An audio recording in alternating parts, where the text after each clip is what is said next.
청취자 여러분, 혹시 매년 대한민국에서 그 주인을 찾지 못해가지고 국가 예산으로 고스란히 다시 돌아가는 복지 예산 규모가 얼마나 되는지 아십니까? 아마 들으시면 깜짝 놀라실 텐데요. 네, 무려 수천억 원 규모입니다. 이게 무슨 공무원들이 부패해서 그런 게 아니고요. 법적으로 분명히 그 돈을 받을 자격이 있는 분들이 나한테 그런 권리가 있다는 사실조차 몰라서 청구하지 않았기 때문이거든요. 그렇죠. 사실 수십 년 동안 월급 명세서에서 꼬박꼬박 빠져나가는 세금을 보면서 정말 한숨 많이 쉬셨을 텐데 정작 국가가 그 세금을 복지 혜택으로 돌려줄 때는 절대 먼저 전화를 걸어서 알려주지 않거든요. 맞아요. 막 고객님 혜택 찾아가세요. 이렇게 절대 안 한단 말이죠. 네, 아주 냉혹하지만 그게 정확한 현실입니다. 국가는 세금을 걷어들일 때는 세상에서 가장 유능하고 집요하게 찾아오지만 혜택을 나눠줄 때는 한없이 수동적인 은행원으로 돌변하거든요. 진짜 공감 갑니다. 아무리 훌륭하게 설계된 제도라도 청취자 여러분이 직접 자신이 대상자인지 확인하고 손을 번쩍 들지 않으면 그 혜택은 그냥 공중으로 증발해버리는 거죠. 그래서 오늘 저희가 이 심층 탐구를 준비한 겁니다. 2026년을 맞아서 만 65세 혹은 일부 60세 이상 5060 세대와 그 가족들이 반드시 아셔야 할 제도들이 대폭 변경되었거든요. 네, 정말 많이 바뀌었죠. 오늘 우리의 미션은 아주 명확합니다. 수십 년간 성실하게 납세의 의무를 다하신 여러분을 위해서 국가가 조용히 숨겨둔 그 신청주의 기반의 2026년 노인복지 혜택 암호를 우리가 완벽하게 해독해내는 겁니다. 네, 전적으로 동의합니다. 단순히 어떤 혜택이 있는지 나열만 하는 걸 넘어서 왜 제도가 이렇게 설계되었는지 그리고 어떻게 해야 그 혜택의 사각지대에서 빠져나올 수 있는지 파헤쳐볼 필요가 있거든요. 그렇죠. 특히 2026년에는 기준이 대폭 상향되거나 새롭게 도입된 방어막들이 막 생겨나서 작년까지 대상자가 아니셨던 분들도 올해는 상황이 완전히 달라질 수 있습니다. 와, 작년에 떨어졌어도 올해는 다를 수 있다. 이거 정말 중요하네요. 그럼 우리가 매일 체감하는 가장 현실적인 방어선부터 좀 점검해보죠.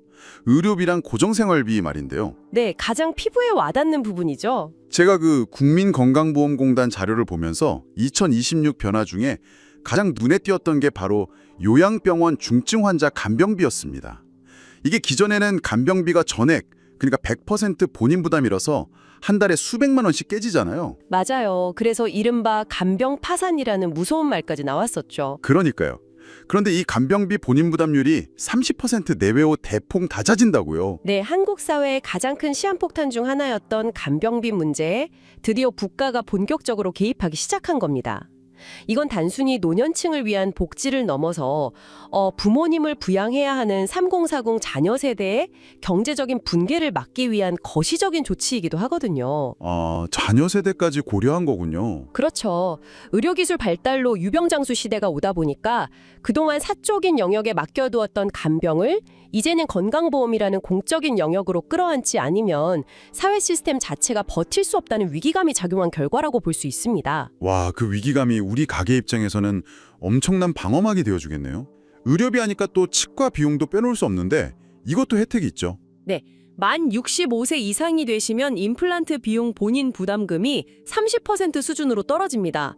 평생 2개까지 적용되고요. 평생 2개, 30% 부담. 이거 꼭 메모하셔야겠네요. 그리고 틀니 같은 경우도 7년마다 혜택이 갱신된다는 점도 꼭 기억하셔야 합니다. 게다가 보건소에서 무료로 대상포진 예방접종도 가능해졌고요. 어머, 대상포진 접종도요? 비싸잖아요, 그거. 맞습니다. 그런데 사실 이런 굵직한 의료비 외에도 매달 숨만 쉬어도 빠져나가는 고정 지출에서 새는 돈이 막는 것도 중요하거든요. 통신비랑 전기요금 할인이 대표적인데요. 통신비. 네, 만 65세 이상 기초연금 수급자시라면 이동통신 기본요금을 월 최대 12,100원 감면받으실 수 있습니다. 만약 기본요금이 22,000원 미만인 저가요금제를 쓰신다면 무려 50%가 감면되고요. 와, 50%요? 저는 이 통신비 할인을 보면서 약간 그런 생각이 들었어요. 요즘 우리가 막 넷플릭스나 유튜브 프리미엄 같은 거 해지하는 거 깜빡해서 매달 만이 얼마씩 자동 결제되는 거 엄청 아까워하잖아요. 네, 정말 아깝죠. 이건 정확히 그 자동 결제 구독 서비스의 완전 반대 버전인 거예요. 매달 통신사 청구서는 꼬박꼬박 날라오는데 내가 이 할인 혜택을 구독 신청을 안 해서 그냥 생돈을 내고 있는 셈인 거잖아요. 정말 기가 막힌 비유네요. 정확합니다. 옆집 김 씨는 이걸 알아서 매달 만 원씩 아끼는데 왜 우리 집 고지서는 그대로일까? 이런 분들 많으실 텐데 근데 여기서 제가 진짜 이해가 안 가는 게 딱 하나 있습니다. 어떤 부분이죠? 아니, 우리가 지금 2026년 최첨단 IT 강국인 대한민국에 살고 있잖아요.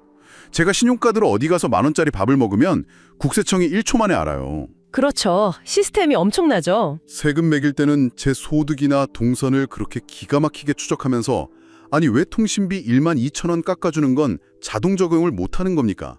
그냥 정부가 통신사의 수급자 명단 싹 넘겨서 일괄 할인해주면 되는 거 아니에요? 굉장히 예리한 지적이십니다. 사실 많은 분들이 그 대목에서 분통을 터뜨리시거든요. 왜 알아서 안 해주냐 하고요. 네네, 그러니까요. 하지만 행정법이랑 개인정보보호법의 관점에서 보면 이야기가 조금 다릅니다. 국세청이 세금을 징수하는 건 국가 존립을 위한 의무잖아요. 그래서 강력한 정보 수집 권한이 법으로 보장되어 있는 겁니다. 아, 세금 걷는 건 법적으로 오케이다. 네, 반면에 복지 혜택은 개인의 소득, 재산, 심지어 가족관계나 질병 이력 같은 극도로 민감한 정보들을 수반하게 되거든요. 국가가 개인 동의도 없이 이런 민감한 정보를 민간 기업인 통신사나 전력공사에 함부로 넘긴다.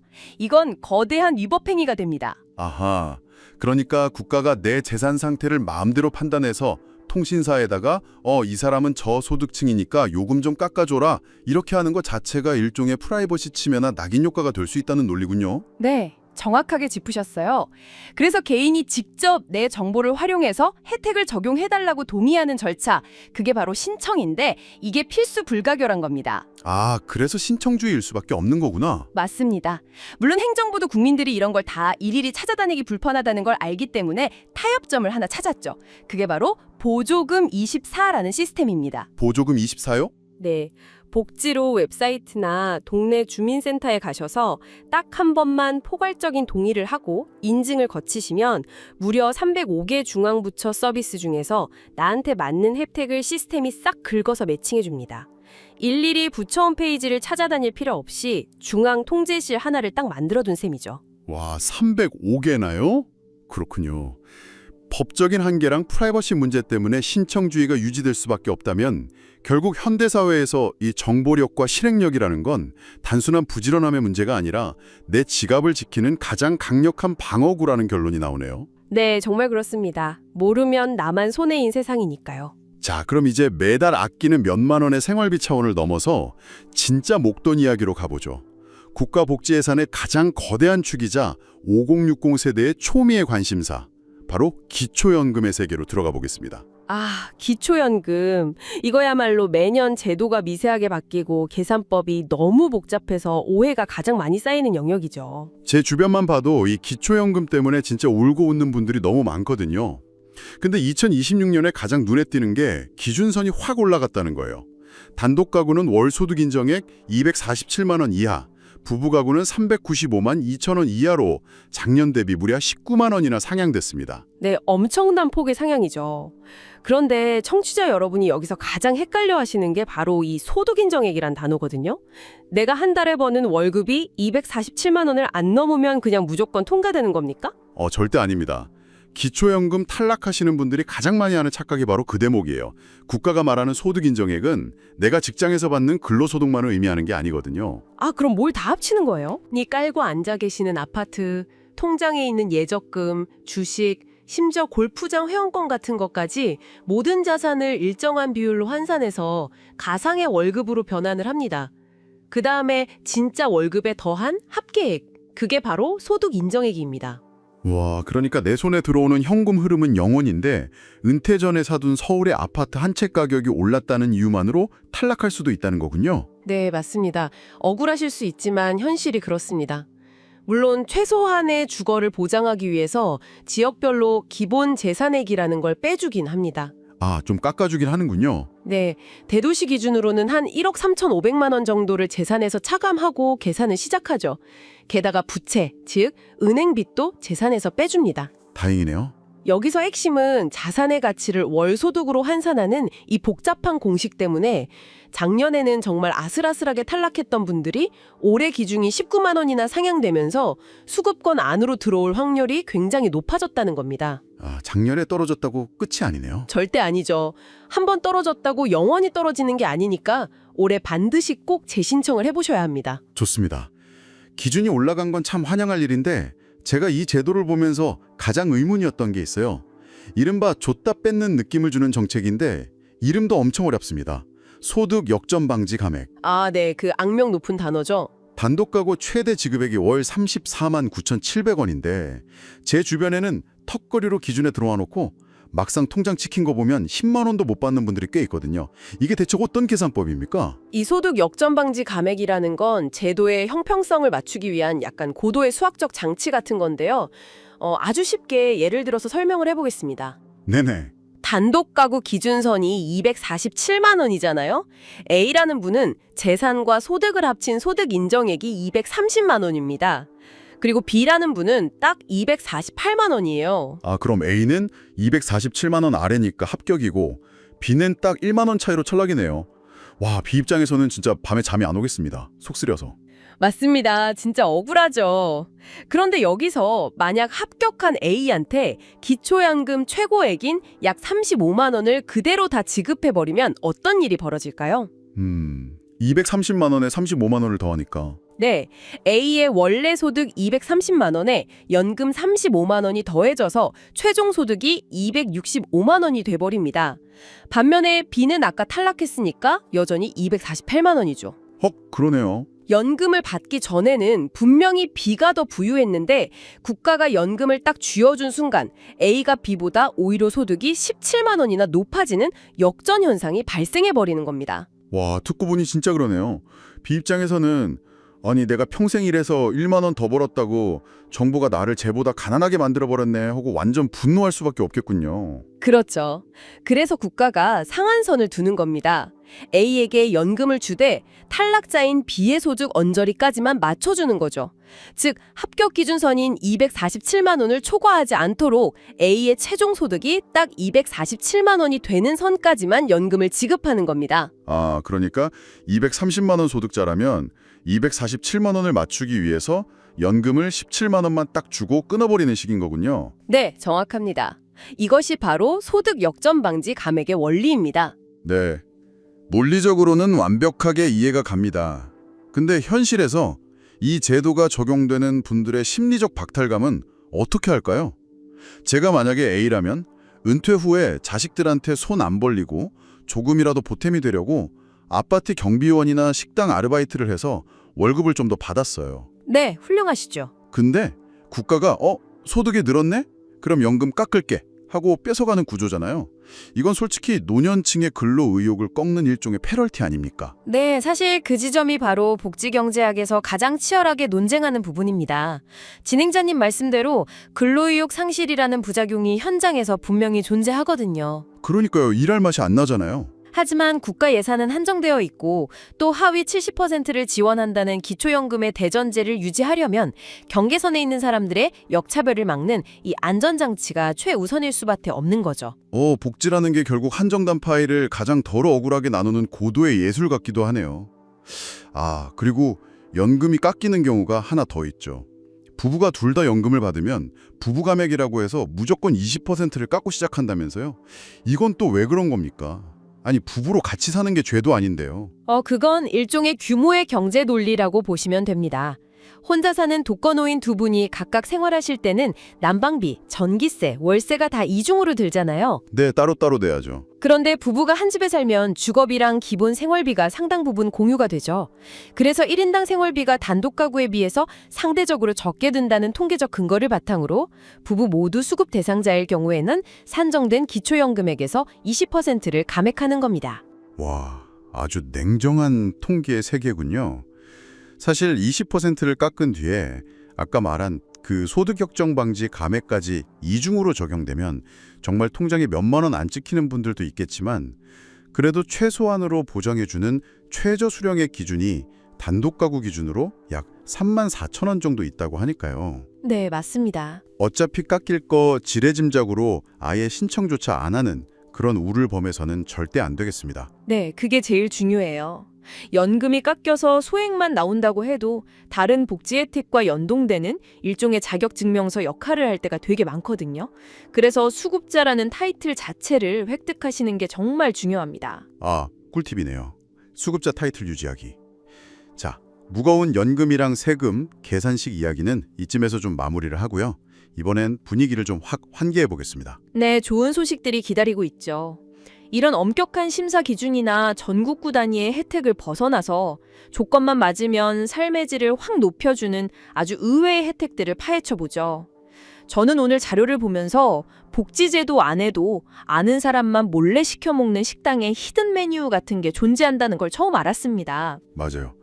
기초연금이 생존과 직결된 약간 단단한 방어막 같은 거라면 지금부터 말씀드릴 내용들은 윤택한 노후를 위한 달콤한 보급품에 가깝습니다. 대표적인 게 바로 지역 단위로 운영되는 바우처 사업들이거든요. 지역 바우처요? 네, 예를 들어 인천시의 평생교육 이용권 사례를 한번 볼까요? 만 19세 이상을 대상으로 1인당 연간 최대 35만 원을 농협카드 포인트로 지급합니다. 이걸로 각종 강좌나 자격증 수강료, 교재비 같은 걸 결제할 수 있죠. 1년에 35만 원이면 꽤 큰 금액인데요.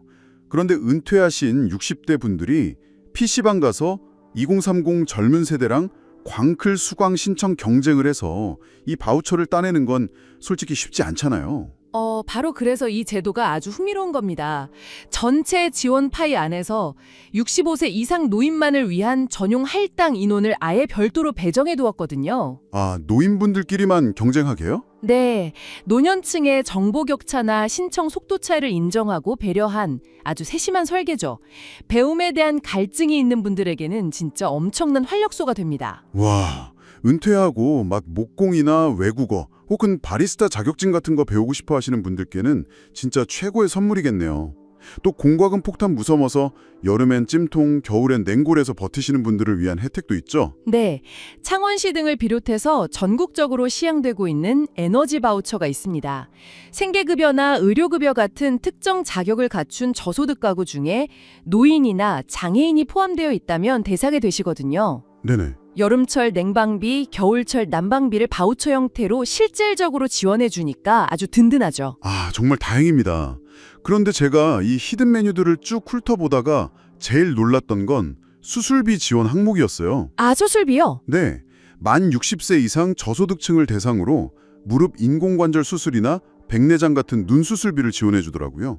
무릎의 경우 한쪽당 최대 120만 원 실비를 지원해 주는데 사실 나이 들면 무릎 아파서 걷지도 못하시면서 수술비가 몇백만 원 나올까 봐 진통제로 그냥 버티시는 분들이 진짜 너무 많잖아요. 너무 안타깝죠, 사실. 이건 정말 실질적인 구명줄이다 싶었는데 제가 보니까 아주 무서운 경고문이 하나 붙어있더군요.